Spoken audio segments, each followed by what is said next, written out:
Today, I want to give you some of my favorite tips and tricks for 7-string guitar. As someone who plays 7-string guitar more than any other kind of guitar, I can honestly say that I think the 7-string guitar is for anyone. It takes a little bit of getting used to if you've been playing a 6-string guitar exclusively for a long time, but I honestly think that the benefits are well worth it and really anybody can do it. The guitar that I'm using today is a PRS SVN 7-string. It's a 26.5-inch scale 7-string, which I think is pretty much the ideal scale length for a 7-string guitar.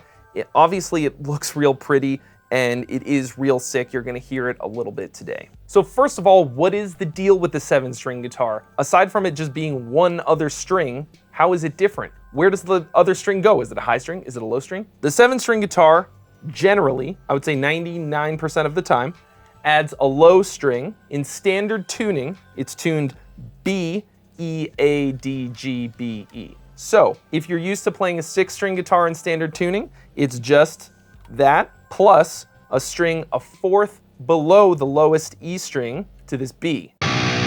So here's your typical 6-string guitar tuning: E, A, D, G, B, E, and then we just add the B string a fourth below the low E string.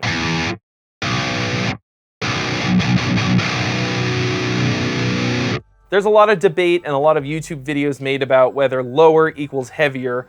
Honestly, I don't really have an opinion about that. I personally really like low-tuned heavy sounds, but regardless of that, it does add more range to the guitar without taking any away. That to me is the most important thing. I see a lot of people being like, oh, well, why don't you just tune down a 6-string guitar?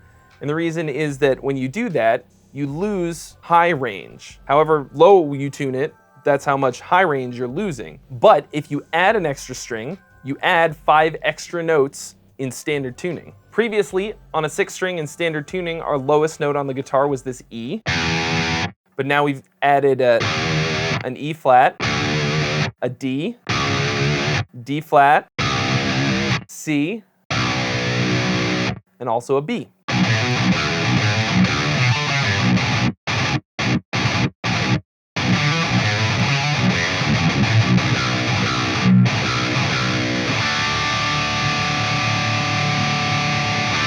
So like I said, standard tuning on the 7-string is B, E, A, D, G, B, E. I just call that B standard. Probably the next most common tuning is drop A, where you take your B string and you drop it down to an A.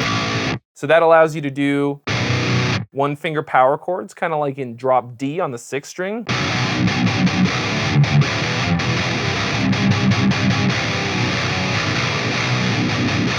A lot of people like that because it allows you to play really big chords, like 7-note chords all the way across the fretboard like this.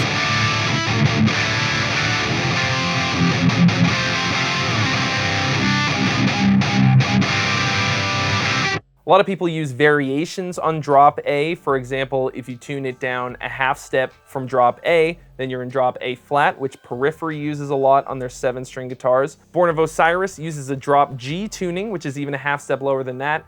And then the band Rivers of Nile uses drop F sharp, which puts it a half step lower even than that. So if you keep tuning your strings down in half steps like that, you can keep reaching these lower tunings, but the way that you play the guitar isn't going to change at all. It's just gonna sound lower. That brings me to my next point, which is string gauge and scale length.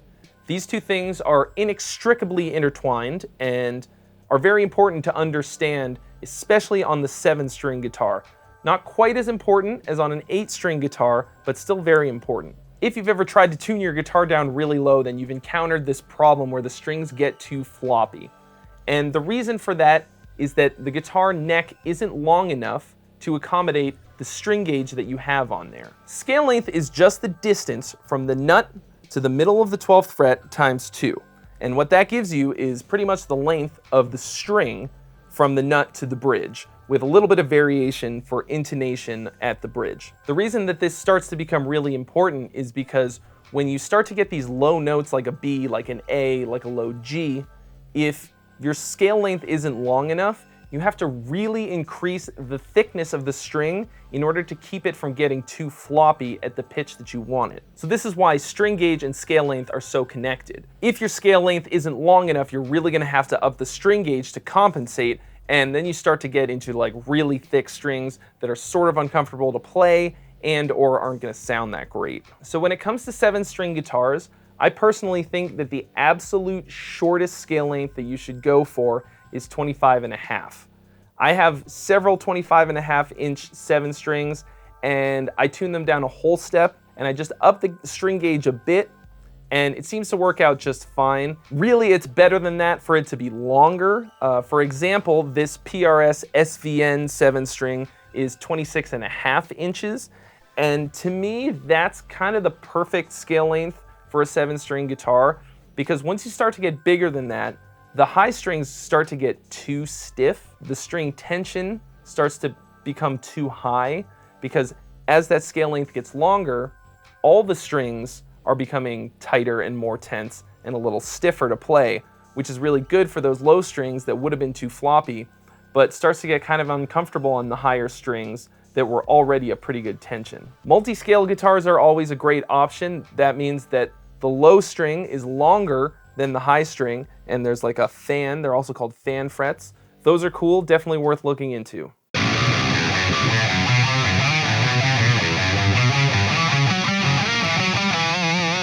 So one of the cool things about the 7-string guitar isn't just adding low range without losing high range.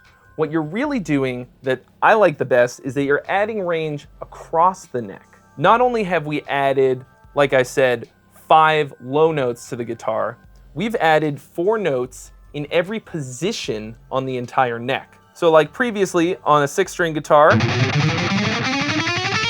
those are all the notes in one position. Now we can add 4 more in one position. So we've added a range of 4 extra notes per position across the neck. And to me, that's where it really counts, because you've had these notes before. If you're playing from the 5th fret up in 5th position or higher, then the lowest note there is the same as the lowest note on the guitar. But now all these notes are also right here. So instead of having to go trying to get to those lower notes after playing in the 5th position, they're all right there, just 1 string away. For those of you who have taken my Relation Shapes Guitar Scales course, this means that we can fit all 7 mini shapes across the neck in one scale like this. So that's 1, 1, 2, 2, 3, 3, 1. That's all 7 of the mini shapes, but we don't have to cut one off like we normally do on the 6-string guitar. For those of you who don't know what I'm talking about and you want the easiest way to learn scales on the guitar, check the description below. There's a link for 50% off my Relation Shapes Guitar Scales system. And I swear to you that it is the simplest way that you could possibly ever learn scales on the guitar, so check it out. So that means that anywhere on the neck, we're gonna have 4 extra notes in any one position. So that means even if you're playing way up high on the neck, we've still got extra notes at the bottom of whatever it is that you're playing on the low string. That means that you can extend runs and melodies and stuff even further than you could before, which just gives you more options when you're playing.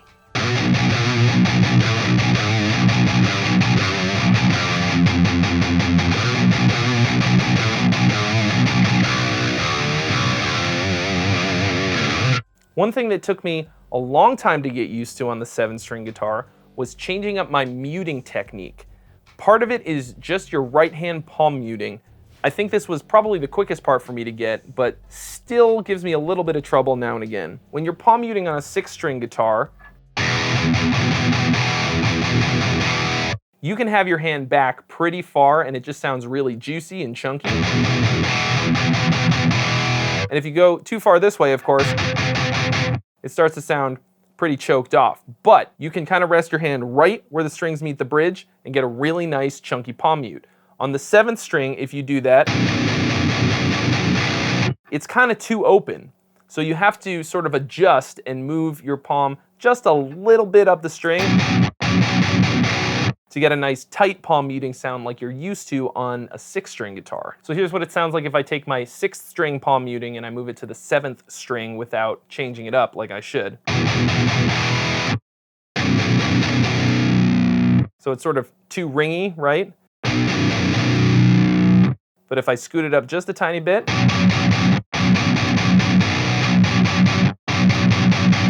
that's really chunky and tight sounding, like it sounded like before on the 6th string. The other thing is just really being aware of muting all the strings. You've got one extra string that you have to mute when you're playing other strings on the guitar. Like if you're playing a solo, you have to be very aware of muting that extra low B string, and you might not have had to worry about that before, but now it's something you're gonna have to be a little more cautious of because you don't want that sound ringing through something that you're playing.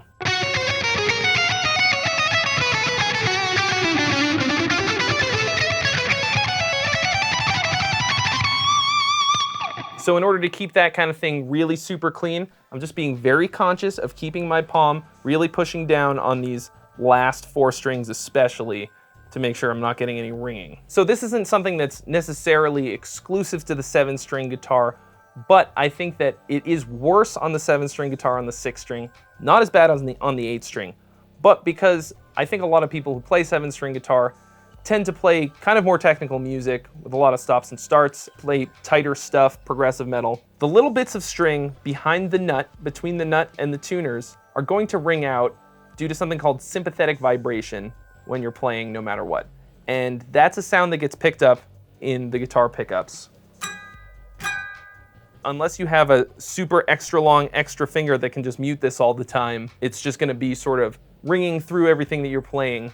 Even if you use like a gate or something like that, and that sound is gonna be there all the time, especially if you're playing high gain music. So what I like to do is take something like a Groove Gear fret wrap or a piece of foam and stick a piece of foam underneath the strings, or put a Groove Gear fret wrap or similar. You can use a sock or a hairband or anything like that. It's not really super important what it is that you use. I like Groove Gear fret wraps because they're really easy to use and they don't look stupid like a sock. It's gonna just make everything you play a lot less noisy and a lot tighter, which, I don't know, maybe you like it noisy, in which case you should ignore this part. But this is gonna make everything you play sound way better.